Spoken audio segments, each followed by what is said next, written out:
بسم اللہ الرحمن الرحیم۔ السلام علیکم۔ ہر روز نئی ویڈیو کے لیے چینل کو سبسکرائب کر لیں اور ساتھ لگے ہوئے بیل آئیکن کو دبا کر آل کی آپشن کو سلیکٹ کریں تاکہ ہر نئی ویڈیو کی اپڈیٹ آپ کو ملتی رہے۔ جامع مسجد دلی کے دروازے پر ایک معذور آدمی بیٹھا بھیک مانگ رہا تھا۔ ایک انگریز وہاں مسجد کو دیکھنے کے لیے آیا۔ ہم نے بھی دیکھا کہ جامع مسجد کو انگریز دیکھنے کے لیے آتے جاتے ہیں۔ وہ انگریز بڑا عہدہ رکھتا تھا۔ جب وہ اس فقیر کے پاس سے گزرا تو اس نے سلوٹ مارا تاکہ وہ کچھ دے جائے۔ چنانچہ اس انگریز نے اسے کچھ پیسے دیے۔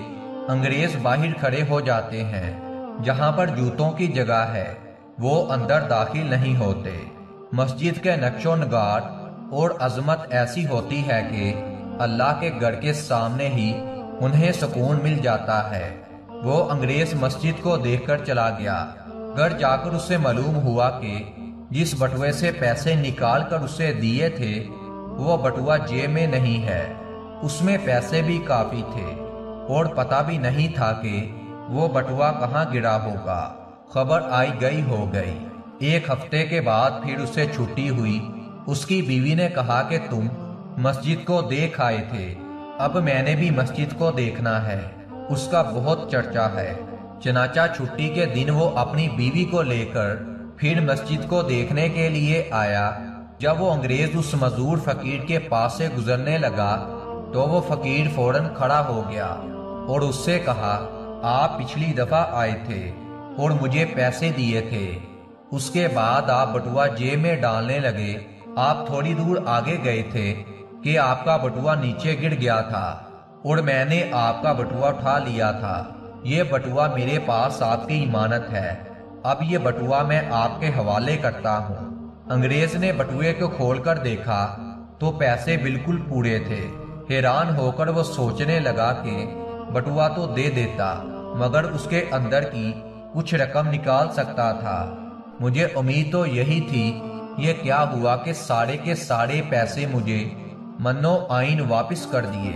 انگریز نے اس فقیر سے پوچھا، آخر کیا بات ہے کہ تم نے کچھ پیسے بھی نہیں لیے؟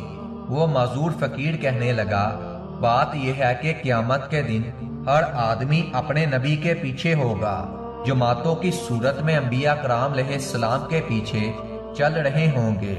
جب میں نے آپ کا بٹوا اٹھایا تو میرا جی تو بہت چاہا تھا کہ میں اسے لے لوں، مگر پھر مجھے خیال آیا کہ ہر کام اللہ کے سامنے پیش ہونا ہے۔ اگر میں یہ پیسے رکھ لوں گا اور کل قیامت کے دن میں حضور صلی اللہ علیہ وآلہ وسلم کے پیچھے کھڑا ہوں گا اور آپ حضرت عیسیٰ علیہ السلام کے پیچھے کھڑے ہوں گے، اس وقت ایسا نہ ہو کہ آپ کے نبی میرے نبی صلی اللہ علیہ وآلہ وسلم کو گلا دیں کہ آپ کے امتی نے میرے امتی کے پیسے لے لیے تھے۔ یہ سوچ کر میں نے اس میں کوئی خیانت نہ کی اور آپ کے پیسے بٹوے سمیت آپ کو لٹا دیے۔